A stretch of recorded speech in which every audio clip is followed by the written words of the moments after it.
प्रोनेसिस investor academy के इस brand new video में आप सभी का स्वागत है। आप लोगों का काफी ज्यादा क्वेरीज आ रहा है regarding under performance of tech funds. तो रीसेंट टाइम्स में टेक फंड्स का परफॉर्मेंस ज्यादा अच्छा नहीं रहा है। तो मोस्टली आप ये जानना चाहते हैं as a investor in tech funds कि फ्यूचर में हम इन टेक फंड से किस तरह का परफॉर्मेंस एक्सपेक्ट कर सकते हैं। इस वीडियो में हम डिटेल में जानेंगे कि सेक्टर फंड्स का पास्ट में परफॉर्मेंस कैसा था, करेंटली ये कैसा परफॉर्मेंस दे रहे हैं और फ्यूचर में ये कैसा परफॉर्मेंस दे सकते हैं। इसके लिए हम आईसीआईसीआई प्रू टेक फंड का डिटेल रिव्यू करेंगे।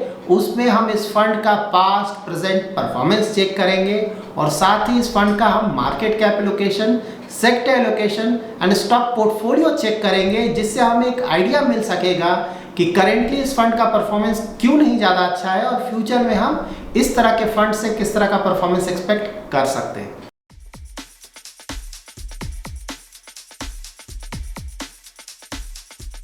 सबसे पहले हम आईसीआईसीआई प्रू टेक फंड का परफॉर्मेंस चेक करते हैं और यहाँ पे हम इस फंड का 4 डिफरेंट डेट्स पे परफॉर्मेंस चेक करेंगे।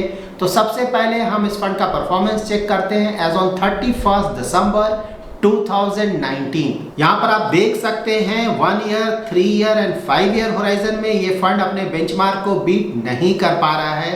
सिर्फ 10 ईयर होराइजन में इस फंड ने अपने बेंचमार्क को बीट किया है। सो यहाँ पर इस फंड का परफॉर्मेंस अच्छा नहीं है। नाउ हम इस फंड का परफॉर्मेंस चेक करेंगे एज ऑन 1 अप्रैल 2020। ये वो पीरियड था जब because of corona pandemic stock markets में मेजर करेक्शन आया था। यहाँ पर भी आप देख सकते हैं last 1 year, 3 year and 5 year horizon में ये फंड अपने बेंचमार्क को बीट नहीं कर पा रहा है। सिर्फ 10 ईयर होराइजन में इस फंड ने अपने बेंचमार्क को बीट किया है। सो अभी तक हमने इस फंड का जो रिटर्न्स देखा है 2 डिफरेंट डेट्स पे, वहाँ पे इस फंड का परफॉर्मेंस ज़्यादा अच्छा नहीं है। और अगर आप एक ऐसे इन्वेस्टर हैं जो कि सिर्फ रिटर्न्स को देखकर अपना इन्वेस्टमेंट करता है, तो इन दोनों रिटर्न्स को देखकर आप इस फंड में अपना इन्वेस्टमेंट नहीं करेंगे। सो नाउ यहाँ पे क्वेरी ये आता है कि पास्ट में हमने 2 डिफरेंट डेट्स पे इस फंड का परफॉर्मेंस देखा और परफॉर्मेंस ज़्यादा अच्छा नहीं है, तो फिर रीसेंट टाइम्स में ये फंड इतना ज़्यादा पॉपुलर क्यों हो गया है। तो ये समझने के लिए हम इस फंड का रिटर्न्स चेक करेंगे 3rd डेट पे और ये डेट है 31 मई 2021। यहाँ पर अगर आप इस फंड का रिटर्न्स देखें तो अक्रॉस ऑल 4 होराइजन्स इस फंड ने अपने बेंचमार्क को बीट किया है। और लास्ट 1 ईयर में अगर उस समय इस फंड का रिटर्न देखें तो रिटर्न काफ़ी ज़्यादा था एट ऑलमोस्ट 129%। सो नाउ हमें पता है कि ये fund all of a sudden इतना ज़्यादा पॉपुलर क्यों हुआ और इसमें इतना ज़्यादा इन्वेस्टमेंट क्यों हुआ। तो मोस्टली ये हुआ था because this funds last 1 year return जो कि ऑलमोस्ट 129% का था। और आपको पता है कि अभी भी काफ़ी इन्वेस्टर्स ऐसे हैं जो कि सिर्फ लास्ट 1 या 2 ईयर्स का रिटर्न देखकर अपना इन्वेस्टमेंट करते हैं। नाउ इस फंड का परफॉर्मेंस चेक करते हैं एज ऑन करेंट डेट। उससे हमें ये पता चलेगा कि क्यों कुछ इन्वेस्टर्स को ऐसा लग रहा है कि ये फंड अब अंडर परफॉर्म कर रहा है। तो यहाँ पर अगर आप इस फंड का 3 ईयर, 5 ईयर एंड 10 ईयर का रिटर्न्स देखें तो ये रिटर्न्स अभी भी अच्छा है, लेकिन लास्ट 1 ईयर का रिटर्न इस फंड का अच्छा नहीं है क्योंकि एज कम्पेयर टू बेंचमार्क ये फंड थोड़ा ज़्यादा गिरा है। अभी तक हमने इस फंड का जो परफॉर्मेंस चेक किया है उससे ये पता चलता है कि कोरोना पैंडेमिक या उससे पहले के पीरियड में इस फंड का परफॉर्मेंस ज़्यादा अच्छा नहीं था, लेकिन कोरोना पैंडेमिक के दौरान जो स्टॉक मार्केट्स में मेजर रैली आया था उस दौरान इस फंड का परफॉर्मेंस काफ़ी ज़्यादा अच्छा था। लेकिन रीसेंट टाइम्स में अगेन इस फंड का परफॉर्मेंस ज़्यादा अच्छा नहीं है। नाउ हम इस फंड का कुछ और डिटेल्स चेक करेंगे like investment style, market cap allocation, sector allocation और स्टॉक पोर्टफोलियो, जिससे हमें ये समझने में मदद मिलेगी कि करेंटली इस फंड का परफॉर्मेंस ज़्यादा अच्छा क्यों नहीं है और फ्यूचर में हम इस फंड से किस तरह का परफॉर्मेंस एक्सपेक्ट कर सकते हैं। इस फंड के इन्वेस्टमेंट स्टाइल को जानने के लिए हम इस फंड का पोर्टफोलियो प्राइस टू अर्निंग और एनुअल टर्नओवर चेक करेंगे। तो इस फंड का पोर्टफोलियो प्राइस टू अर्निंग थोड़ा ज़्यादा है एट 25.73 और साथ ही इस फंड का एनुअल टर्नओवर भी ज़्यादा है एट 79%। इस फंड के हाई पोर्टफोलियो पी का मतलब ये हुआ कि इस फंड में जो ज़्यादातर स्टॉक्स हैं उन स्टॉक्स का प्राइस टू अर्निंग रेशियो ज़्यादा है। और इस फंड के हाई एनुअल टर्नओवर का मतलब ये हुआ कि ये फंड अपने स्टॉक पोर्टफोलियो में स्टॉक्स का ज़्यादा बाय एंड सेल करता है। इस फंड को मैनेज करते हैं मिस्टर वैभव, जो कि इस फंड को मई 2020 से मैनेज कर रहे हैं। इस फंड का अगर आप रिस्क एंड रिटर्न पैरामीटर्स देखें तो 3 ईयर एंड 5 ईयर होराइजन, दोनों होराइजन्स में इस फंड का शार्प रेशियो एंड अल्फा काफ़ी अच्छा है। शार्प रेशियो दोनों होराइजन्स में 1 से ज़्यादा है जो कि काफ़ी अच्छा है, और साथ ही अल्फा भी 3 ईयर होराइजन में 8 से ज़्यादा है और 5 ईयर होराइजन में 5 से ज़्यादा है, जो कि अगेन काफ़ी अच्छा है। यहाँ पर आप इस फंड का सेक्टर एलोकेशन चेक कर सकते हैं। ये फंड एक टेक सेक्टर का फंड है, दैट्स वाई टेक सेक्टर के स्टॉक्स में इस फंड का काफ़ी बड़ा एक्सपोजर है एट अबाउट 75%। इस फंड ने कुछ और सेक्टर्स में भी अपना एक्सपोजर लिया है, लाइक कम्युनिकेशन में एक्सपोजर है अबाउट 9.45% और सर्विसेज में एक्सपोजर है 6.69%। यहाँ पर आप इस फंड का मार्केट कैप एलोकेशन चेक कर सकते हैं, तो इस फंड का लार्ज कैप स्टॉक्स में एक्सपोजर काफ़ी बड़ा है एट ऑलमोस्ट 77%। मिड कैप में एक्सपोजर कम है एट अबाउट 4.6% और स्मॉल कैप में इनका एक्सपोजर है अबाउट 7.64%। यहाँ पर हम इस फंड का स्टॉक पोर्टफोलियो चेक कर सकते हैं, जिससे हमें एग्जैक्टली ये पता चलेगा कि क्यों इस फंड का लास्ट 1 ईयर में परफॉर्मेंस अच्छा नहीं है और फ्यूचर में हम इस फंड से किस तरह का परफॉर्मेंस एक्सपेक्ट कर सकते हैं। इस स्टॉक पोर्टफोलियो को देखकर हमें क्लियरली 2 बातें पता चलती हैं। फर्स्ट है, ये स्टॉक पोर्टफोलियो काफ़ी ज़्यादा रिस्की है, और सेकेंड, इस पोर्टफोलियो में जो आईटी सेक्टर्स के स्टॉक हैं जिसमें काफ़ी बड़ा एक्सपोजर लिया गया है, उनका लास्ट 1 ईयर में परफॉर्मेंस अच्छा नहीं है। इस फंड का इन्फोसिस में काफ़ी बड़ा एक्सपोजर है एट अबाउट 30%, जो कि एक सिंगल कंपनी में काफ़ी बड़ा एक्सपोजर है। तो इस बात को मैंने पहले भी क्लियरली बताया था जब मैंने इस फंड का लास्ट रिव्यू किया था कि ऑल्दो इन्फोसिस एक काफ़ी अच्छी कंपनी है, लेकिन एक सिंगल कंपनी में इतना बड़ा एक्सपोजर सही नहीं है। और साथ ही अगर आप इस स्टॉक पोर्टफोलियो के टॉप 7 कंपनीज को देखेंगे, that is Infosys, TCS, HCL Tech, Bharti Airtel, Wipro, Tech Mahindra and Zee Entertainment, तो आप देखेंगे कि इस फंड ने अपने टोटल एसेट का अबाउट 73% सिर्फ इन टॉप 7 स्टॉक्स में इन्वेस्ट किया है, जो कि अगेन काफ़ी ज़्यादा रिस्की है। और अगर आप इन टॉप 7 स्टॉक्स का लास्ट 1 ईयर का रिटर्न्स देखेंगे तो सिर्फ 2 स्टॉक्स का परफॉर्मेंस अच्छा है, और ये दोनों स्टॉक्स आईटी सेक्टर के नहीं हैं, that is Bharti Airtel and Zee Entertainment. जबकि आईटी स्टॉक्स के जो भी स्टॉक्स हैं जिसमें काफ़ी बड़ा एक्सपोजर लिया गया है, उन सारे स्टॉक्स ने निगेटिव रिटर्न दिया है लास्ट 1 ईयर में।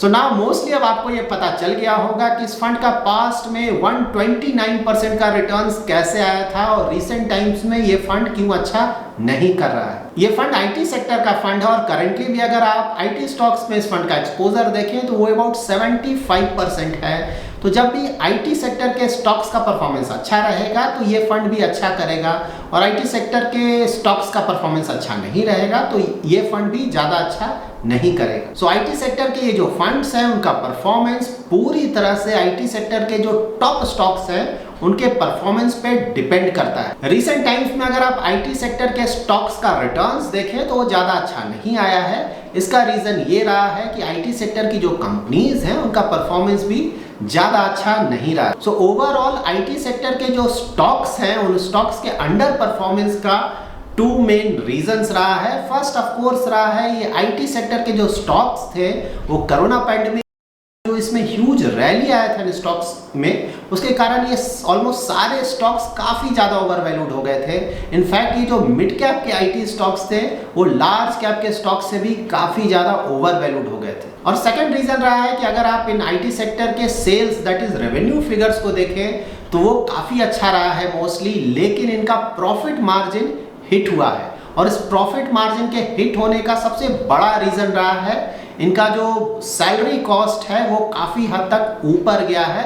क्योंकि अगर आप इन ऑलमोस्ट सारी कंपनीज का अगर आप एट्रिशन देखें, एट्रिशन रेट तो वो ऑलमोस्ट 20 to 30% रहा है, जो कि काफ़ी ज़्यादा है। सो नाउ इस फंड के फ्यूचर पोटेंशियल के बारे में जानने के लिए हमें ये जानना होगा कि as a sector IT sector future में किस तरह का परफॉर्मेंस दे सकता है। इंडियन आईटी सेक्टर की कंपनीज का जो फ्यूचर पोटेंशियल है वो मोस्टली इन 4 पॉइंट्स पे डिपेंड करेगा। फर्स्ट है आईटी सेक्टर के स्टॉक्स का वैल्यूएशन। तो वैल्यूएशन वाइज अभी भी आईटी सेक्टर के स्टॉक्स रीजनेबली वैल्यूड नहीं है, अभी भी इनका वैल्यूएशन ज़्यादा है, खासकर मिड कैप के स्टॉक्स का। सेकंड है एक्सपोर्ट्स। आपको पता है कि इंडियन आईटी सेक्टर की जो कंपनीज हैं वो ज़्यादातर एक्सपोर्ट या तो यूएस को करती हैं या फिर यूरोपियन कंट्रीज को करती हैं।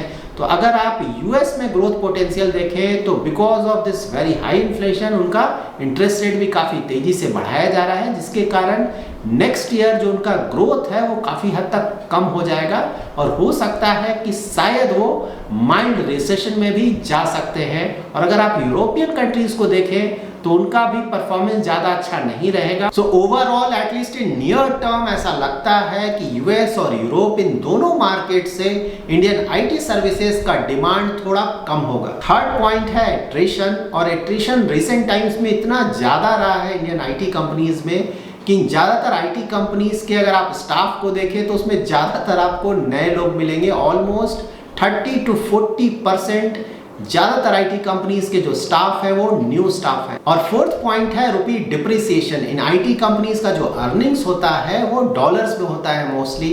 तो जब भी डॉलर अप्रिसिएट करेगा और रुपी डिप्रिसिएट करेगा तो इनका अर्निंग्स बढ़ता है। तो रिसेंट टाइम्स में आपने ऑलरेडी देखा है कि रुपी काफ़ी डिप्रिसिएट किया है as compare to dollar, but going ahead बहुत ज़्यादा डिप्रिसिएशन हम एक्सपेक्ट नहीं करेंगे। बट यस, एवरी ईयर हमको पता है कि रुपी एज कंपेयर टू डॉलर थोड़ा डिप्रिसिएट करता है, तो वो होता रहेगा, बट बहुत ज़्यादा डिप्रिसिएशन यहाँ से हम रुपी में एक्सपेक्ट नहीं कर रहे हैं। सो अभी तक हमने जो 4 पॉइंट्स चेक किया है उन 4 पॉइंट्स में attrition rate mostly next few months control में आ जाएगा और जो वैल्यूएशंस है वो भी बहुत ज़्यादा नहीं है आईटी कंपनीज का, और रुपी का जो डिप्रिसिएशन है वो भी जैसा पहले चलता था वैसा चलता रहेगा। दैट इज एवरी ईयर थोड़ा थोड़ा रुपी डिप्रिसिएट करता रहेगा एज कंपेयर टू डॉलर। तो फिलहाल जो हमारा मेजर कंसर्न है वो है आईटी के एक्सपोर्ट्स टू यूएस और यूरोप। अगर ये दोनों मार्केट्स में स्लो डाउन आता है तो उसके कारण जो आईटी एक्सपोर्ट्स हैं वो भी हिट होंगे एंड उसके कारण जो आईटी कंपनीज का परफॉर्मेंस है वो भी हिट होगा। सो ओवरऑल शॉर्ट टर्म में आईटी कंपनीज का परफॉर्मेंस शायद ज़्यादा अच्छा नहीं हो, लेकिन मीडियम टू लॉन्ग टर्म में हमें पता है कि ऑलमोस्ट सारे इंडस्ट्रीज में आईटी का रिक्वायरमेंट काफ़ी ज़्यादा है और ओवर टाइम ये बढ़ रहा है। तो overall medium to long term में ज़्यादा प्रॉब्लम्स नहीं होने चाहिए, लेकिन शॉर्ट टर्म्स में हिकअप्स हो सकते हैं। आप जब भी किसी भी सेक्टर फंड में अपना इन्वेस्टमेंट करते हैं तो आपको पता है कि ज़्यादातर सेक्टर्स सिक्लिकल होते हैं। दैट इज जब भी इकोनॉमी अच्छा करता है तो इनका परफॉर्मेंस अच्छा होता है और जब इकोनॉमी का परफॉर्मेंस अच्छा नहीं होता है तो इनका भी परफॉर्मेंस अच्छा नहीं होता है। तो यहाँ पे ऑल दो इंडियन इकोनॉमी में ज़्यादा प्रॉब्लम नहीं है, लेकिन आईटी सेक्टर के जो कंपनीज हैं वो अपना एक्सपोर्ट यूएस और यूरोपियन मार्केट में करते हैं। तो अगर वहाँ की इकोनॉमीज का परफॉर्मेंस अच्छा